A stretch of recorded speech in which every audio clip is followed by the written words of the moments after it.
Así es que este tema tiene que ver mucho con la historia familiar. Y como bien dice la diapositiva que ustedes tienen allí en pantalla, la familia es un organismo vivo.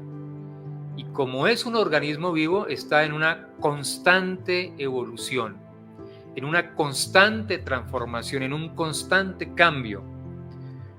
Por tanto, por esa razón, por ese motivo, cada integrante de la familia debe aprender a adaptarse a esas transformaciones, adaptarse a esos cambios, adaptarse a ese proceso evolutivo de la familia.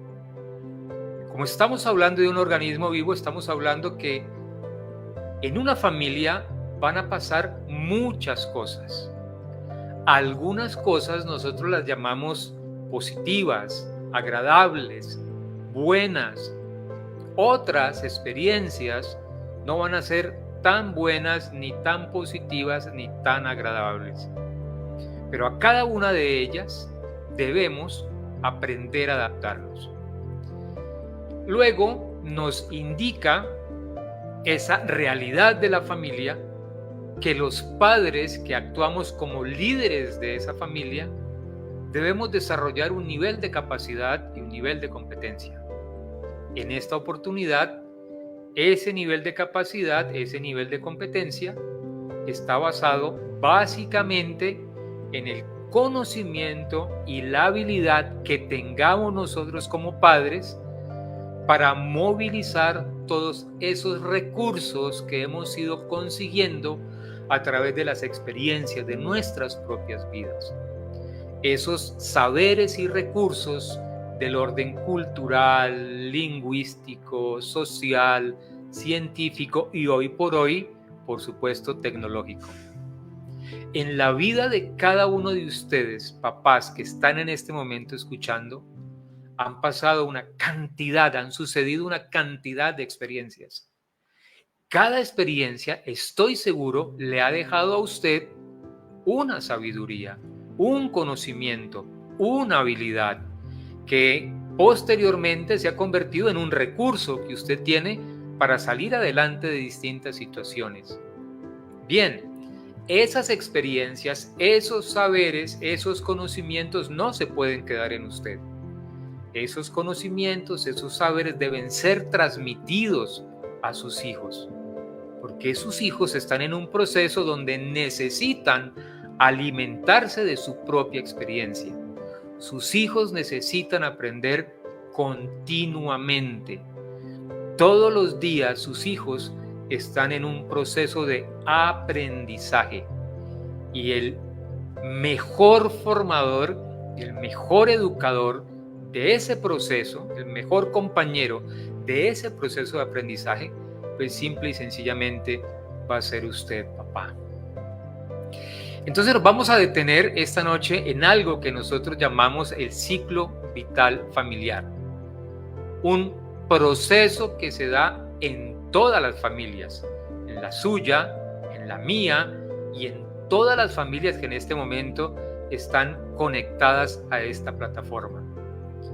Ese ciclo vital familiar vivo indica que, como lo había notado hace un momento, va a pasar por diferentes etapas, va a experimentar diferentes cambios y va a requerir distintas capacidades de adaptación en cada uno de los miembros de la familia.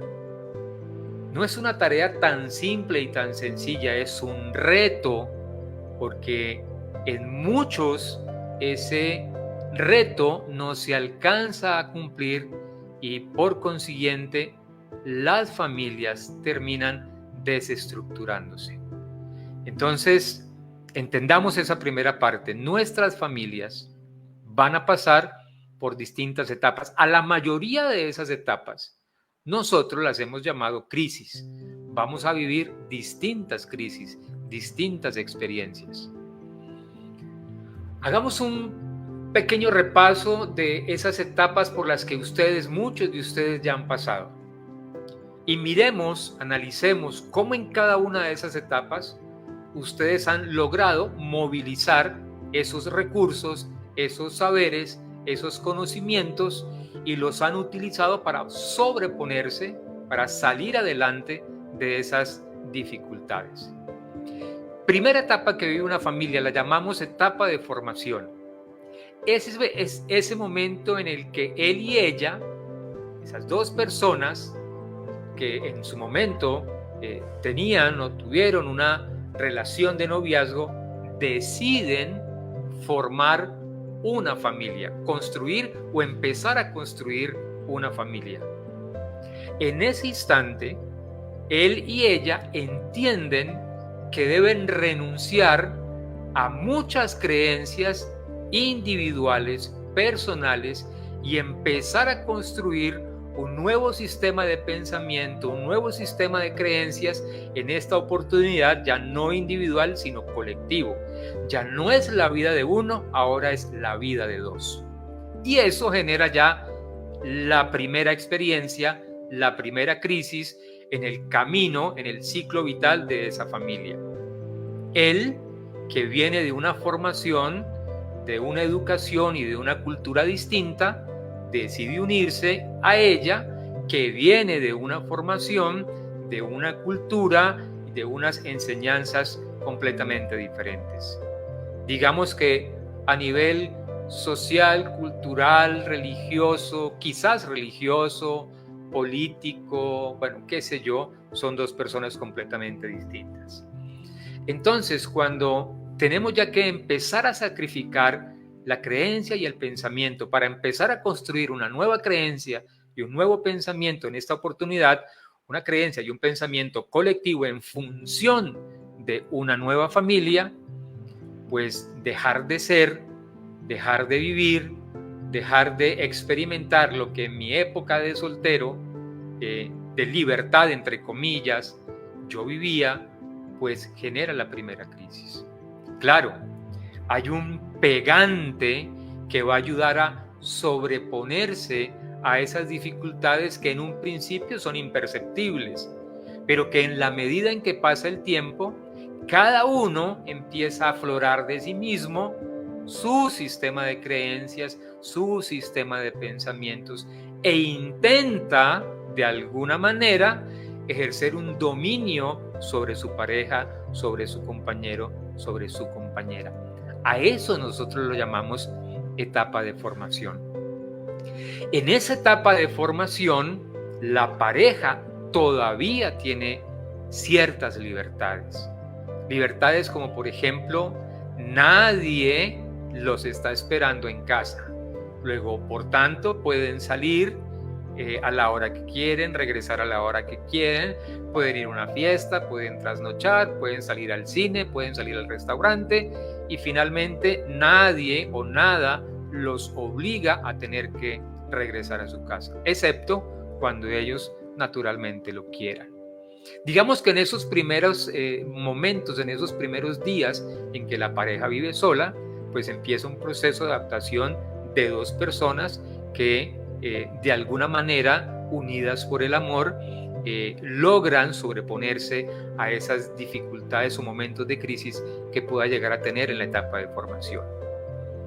Luego viene una segunda etapa en la construcción de esa familia, y es la etapa de expansión, la llegada del primer hijo.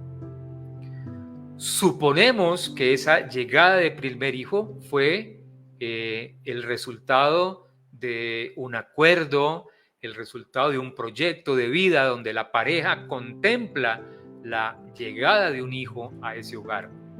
En muchos casos hay hijos que no llegan haciendo parte de un proyecto de vida, luego genera una situación distinta en la familia, pero supongamos que en términos generales todos quisimos, deseamos, planeamos la llegada de un primer hijo.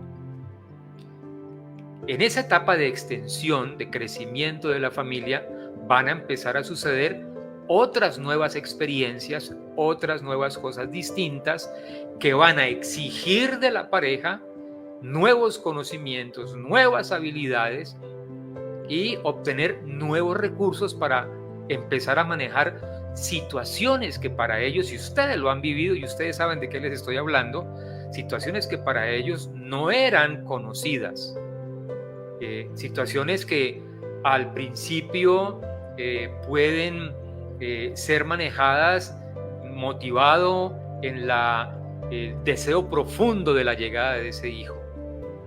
Pero cuando empiezan a pasar los días, y quiero que ustedes lo recuerden, cuando mamá ya está cansada de estar todo el día con el bebé en los brazos, bañándolo, cambiándolo, alimentándolo, pues busca y mira al padre para que el padre también apoye en esa función de crianza de su hijo. El padre llega cansado, el papá llega cansado del trabajo, en muchas ocasiones no sabe ni siquiera cómo alzarlo. Ustedes saben que nosotros los hombres, pues ante una situación de esas, bastante nerviosos nos ponemos, pero pueden empezar a aflorar discusiones, problemas, dificultades, angustias, preocupaciones, porque sin temor a equivocarme, estoy seguro que más de uno de ustedes se paraba cada media hora o se paraba cada hora, iba hasta la habitación, iba hasta la cuna del bebé a ver si el bebé respiraba. Estoy completamente seguro de eso. En esa etapa de extensión, entonces, ya el corazón de la madre está más orientado a satisfacer las necesidades de su hijo y deja o disminuye la tensión sobre su pareja, y eso genera también crisis en la relación de pareja. Y hay muchas situaciones que, por supuesto, pues, podríamos nombrar en esta noche y no vamos a acabar de nombrarlas. Pero simple y sencillamente quiero hacer un recorrido básico sobre eso que llamamos nosotros el ciclo vital familiar. Aparece en algunas familias en esa etapa de extensión el segundo hijo. Y para los que tienen más de 2 hijos, pueden constatar que los que pensaron que ya habían conocido y que ya se sabía cómo era el manejo de un hijo, cuando llegó el segundo, empezaron a vivir unas experiencias completamente distintas. Digamos que no en el aspecto logístico, sino que con el tiempo empezaron a darse cuenta que el hijo mayor era diferente en comportamiento, en actitud, en pensamiento al hijo recién nacido, y que en la medida en que el tiempo pasaba, cada uno iba de ellos desarrollando su propia personalidad. Entonces ya no era la personalidad del padre, la personalidad de la madre, ahora la personalidad del padre, la personalidad de la madre, la personalidad del hijo mayor, la personalidad del segundo. Y en la época de los abuelos nuestros, de los padres nuestros, eran 16 distintos, más el papá, más la mamá, 18.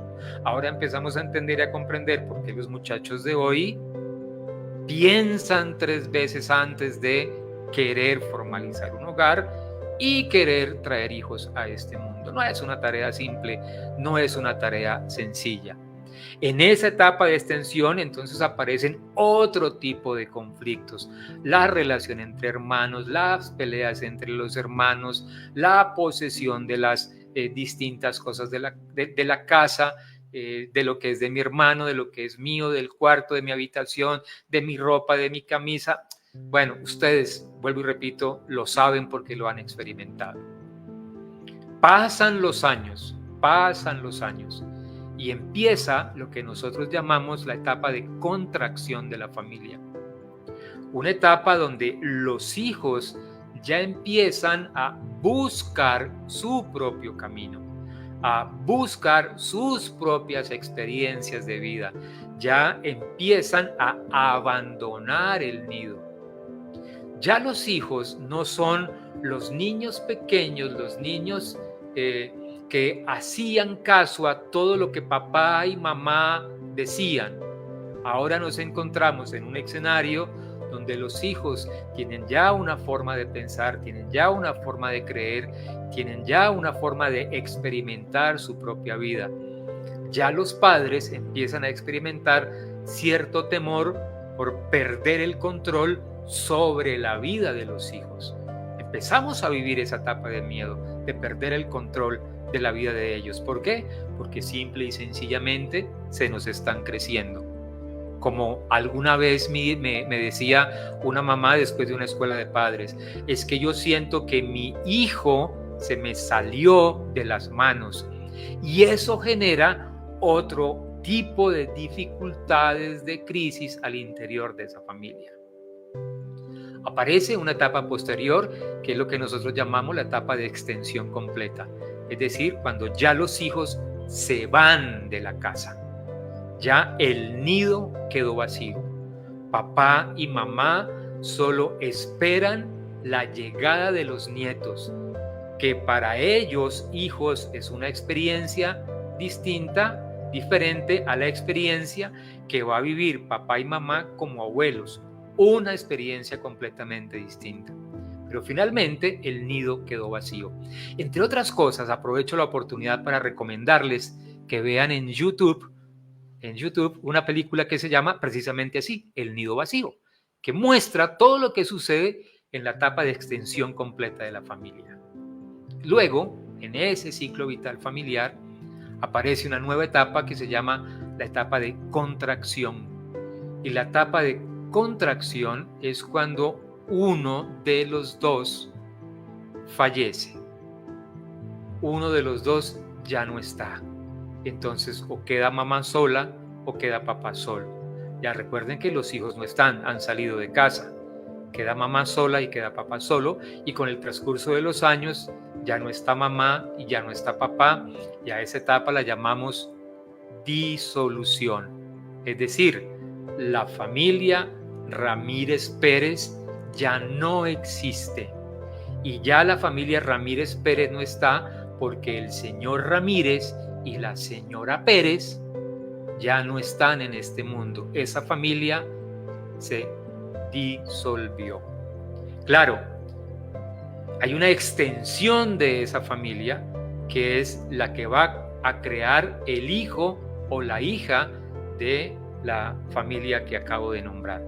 Entonces, todo ese proceso que viven las familias mueven emocionalmente al padre, mueven emocionalmente a la madre, mueven emocionalmente a los hijos, los mueve socialmente, culturalmente, de todo. Hay un movimiento, es como si en cada etapa temblara y la familia tuviera que volver a acomodarse a una nueva experiencia, a una nueva situación, y cada situación va a exigir del padre y de la madre un nuevo saber, un nuevo conocimiento, y ese nuevo saber y ese nuevo conocimiento debe ser transmitido al hijo, porque el hijo debe aprender de la experiencia del padre y el hijo debe aprender de la experiencia de la madre para edificar su propia experiencia.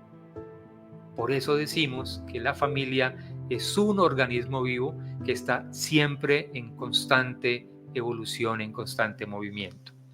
Nos vamos a centrar en un aspecto importante de esas experiencias del ciclo vital familiar, y son aquellas que nosotros llamamos crisis, que entre otras cosas no son señales de deterioro de la familia, ni siquiera expresión de un problema tal y como nosotros lo concebimos, o de un riesgo tal y como nosotros lo concebimos. Más bien, una crisis es una oportunidad de conquista que tiene el padre, que tiene la madre, para fortalecer el vínculo afectivo, para fortalecer la estructura familiar, para enseñar, para educar, para guiar y para orientar a los hijos. De esa manera es que supuestamente deberíamos nosotros aprender a ver las crisis. Si yo les dijera a ustedes, levante la mano quien de ustedes haya pasado alguna vez por una crisis, estoy absolutamente seguro que todos levantarían la mano. El 100% levantaría la mano. Un muy pequeño porcentaje no podría hacerlo, porque un muy pequeño porcentaje sucumbe ante las crisis. Pero la mayoría de nosotros, por ese espíritu resiliente que tenemos, hemos tenido la fortuna de sobreponernos a las distintas crisis, en este caso a las distintas crisis de la vida de la familia. Hablemos de las crisis por desmembramiento. Las crisis por desmembramiento son aquellos eventos familiares que constituyen la separación de un miembro de la familia, la pérdida de un miembro de la familia, el divorcio, la separación de un miembro de la familia. Cuando un hijo se va al extranjero y va allí a durar muchos años, mucho tiempo, hablamos de crisis de desmembramiento. Y quizás la experiencia más cercana a nosotros frente a una crisis de estas puede ser la muerte del padre, la muerte de la madre o la muerte de un hijo. Pero también pudiéramos hablar de la experiencia del divorcio. Eso implica que la familia aprenda, tenga la habilidad, la capacidad de movilizar todos esos saberes, todos esos aprendizajes que han obtenido a lo largo de la vida del ciclo vital familiar para aprender a adaptarse a esos movimientos que son duros. Por supuesto que son experiencias fuertes, por supuesto que son experiencias que estremecen, que mueven el corazón de la estructura familiar, pero que también en muchos casos fortalece la vida de sus integrantes. En la medida en que cada integrante moviliza el conocimiento obtenido, la experiencia, el saber, sabe cómo conquistar una dificultad, sabe cómo salir adelante, pues simple y sencillamente de eso que llamamos crisis, pues el miembro de la pareja o los miembros de la pareja, si fue el caso de un divorcio, saldrán fortalecidos y los hijos, por supuesto, saldrán fortalecidos. Ese es el ideal, ese es el ideal.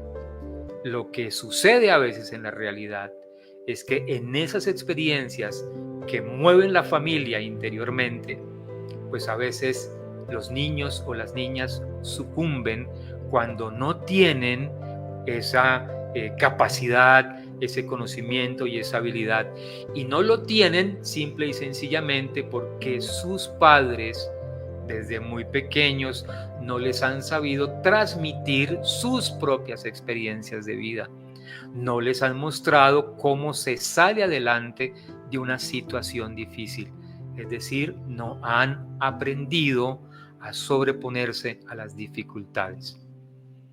A veces uno no entiende cómo en situaciones de estas, que deberían ser bien manejadas, pues a veces encontramos experiencias, y personalmente he visto cualquier cantidad de experiencias donde la misma pareja que decide separarse termina por sus actitudes egoístas sacrificando, hundiendo la vida de los hijos.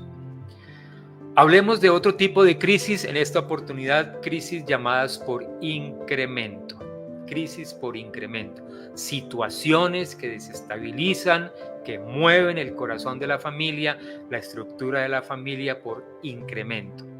Para ponerles un ejemplo, pudiera ser ese momento, ese día en que mamá o papá dice en la casa que a partir de la semana entrante o a partir de mañana, papá, el abuelo, viene a vivir con nosotros, la abuela viene a vivir con nosotros.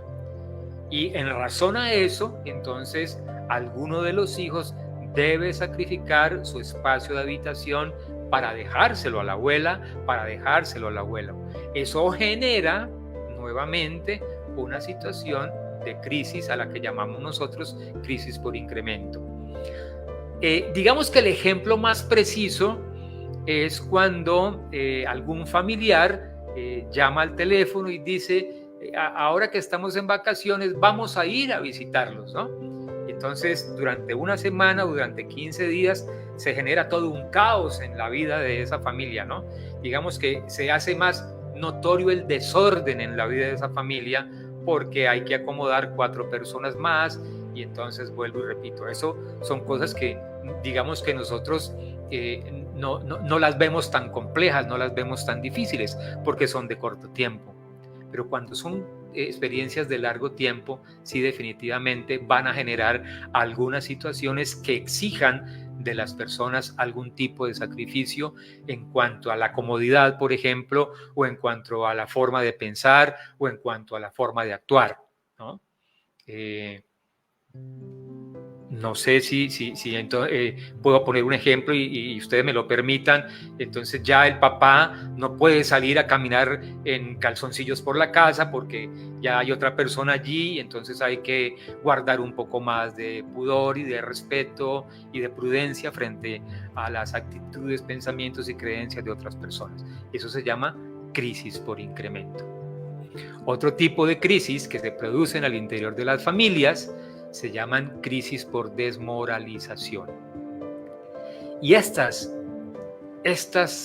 tienen una forma de afectar fuertemente a las familias. Y algunos de ustedes podrán conocer algunas de ellas y cómo esas familias viven esas distintas experiencias. Por ejemplo, cuando el padre resulta ser alcohólico, cuando la madre también resulta ser alcohólica, o cuando un hijo cae en el consumo de sustancias psicoactivas, o cuando algún miembro de la familia debe ir a la cárcel, ¿no? Eso produce una vergüenza al interior de la familia.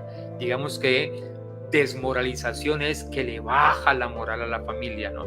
Y ese es un trabajo fuerte, esa es una experiencia fuerte. Yo no sé si alguno de los que está aquí conectados en este momento, y sería grandioso, espectacular que lo pudiera hacer, pudiera dar testimonio de lo que implica la vida de una familia cuando el padre o la madre o un hijo es víctima del consumo de sustancias psicoactivas. Todo lo que sucede al interior de la familia y el conflicto que eso genera al interior de la familia. Pero afortunadamente hay familias que, vuelvo y repito, basadas en esas experiencias de sus propias vidas, de las vidas de los padres, de las vidas de los abuelos, en esos conocimientos, en esos saberes, en esos aprendizajes que han logrado a través del tiempo y que le han logrado transmitir a sus hijos, logran vencer esas dificultades, logran salir adelante de esas pruebas difíciles que la vida nos pone a nosotros, a nuestras familias.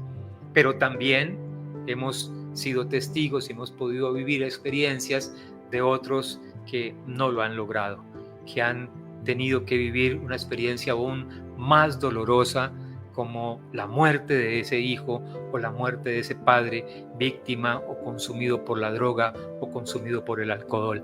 A eso lo llamamos crisis por desmoralización. Y un cuarto tipo de crisis que pudiera llegar a presentarse en la familia es ese tipo de crisis que llamamos nosotros por desorganización.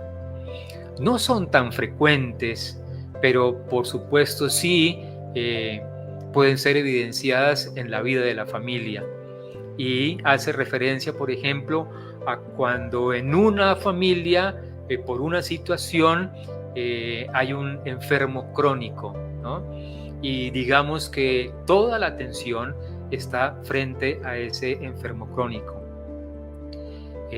Tengo un conocimiento, una persona muy cercana que conozco en el día a día, que en este momento está viviendo una crisis por desorganización, ¿no?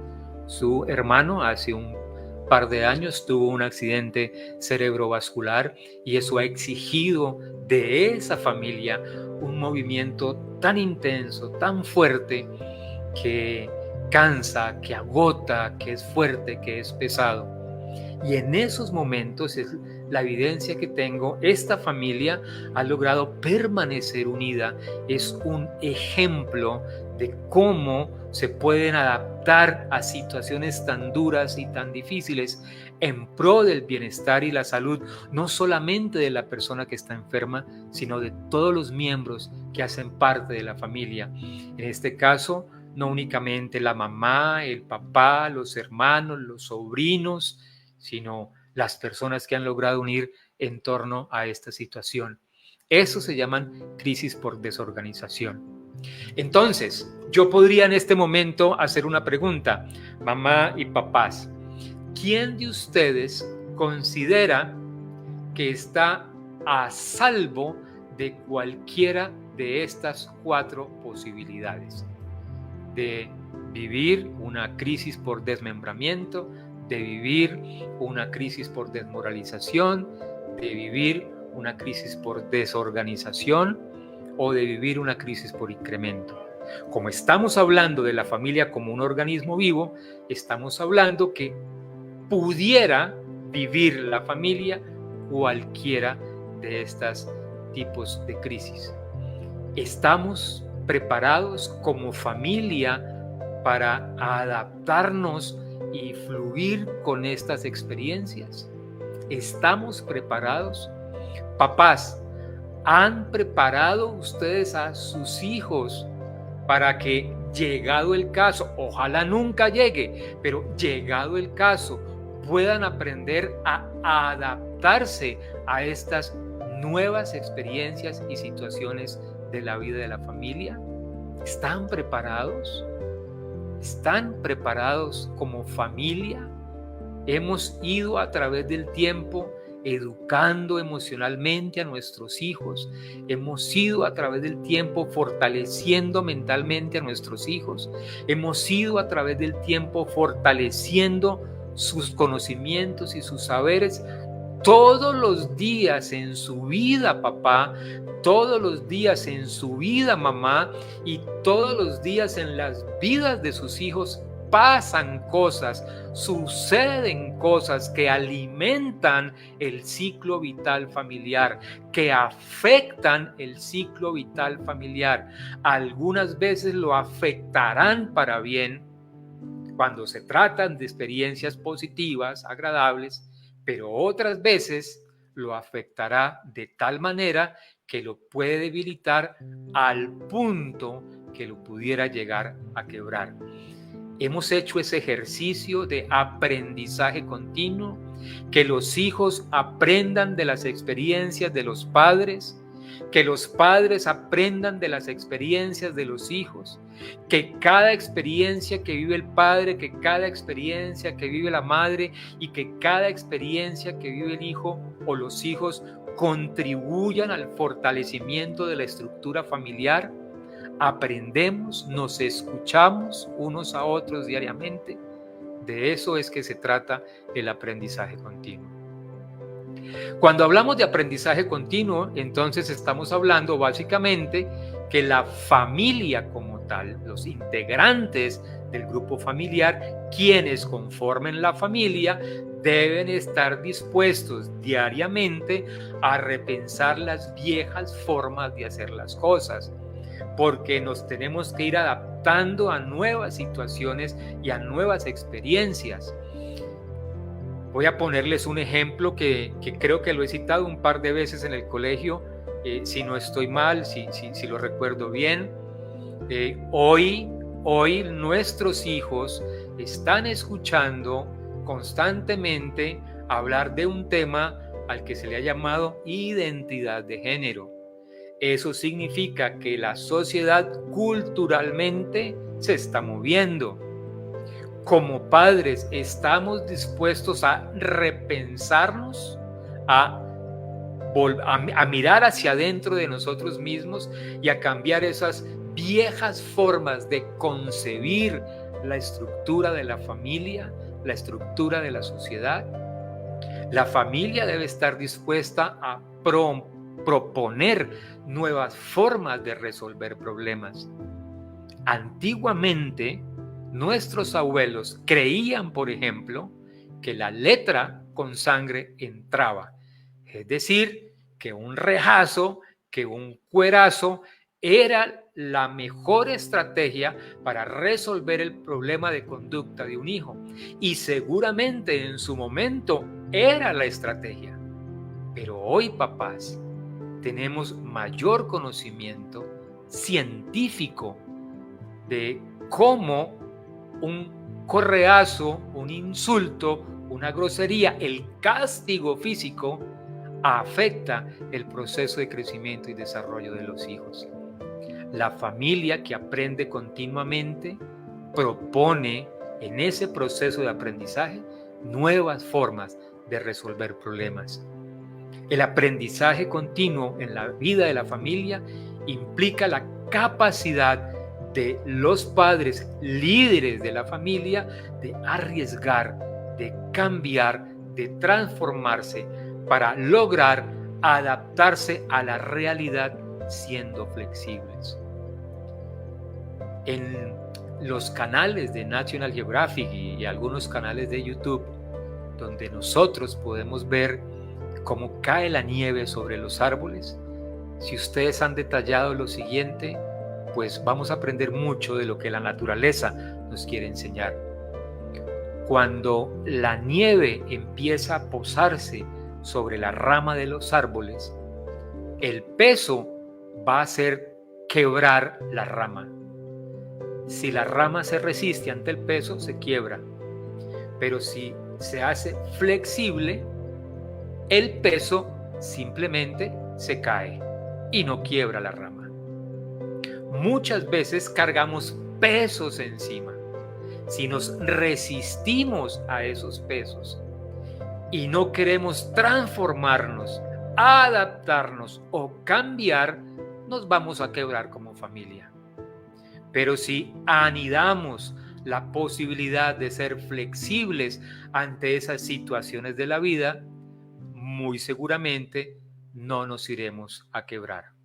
Por eso hablamos que la familia que se compromete a aprender todos los días y a construirse todos los días nuevamente, hablamos de una familia con grande capacidad de resiliencia, de flexibilidad. Cuando hablamos de aprendizaje continuo, estamos hablando de familias que están dispuestas a desarrollar la maestría familiar. La maestría familiar es la destreza que han logrado construir para mantener sólida la estructura de la familia. Saben que van a vivir dificultades, pero se mantienen sólidos. La maestría familiar consiste básicamente, para tomar un ejemplo nuevamente de la naturaleza, es la diferencia entre el roble y el bambú.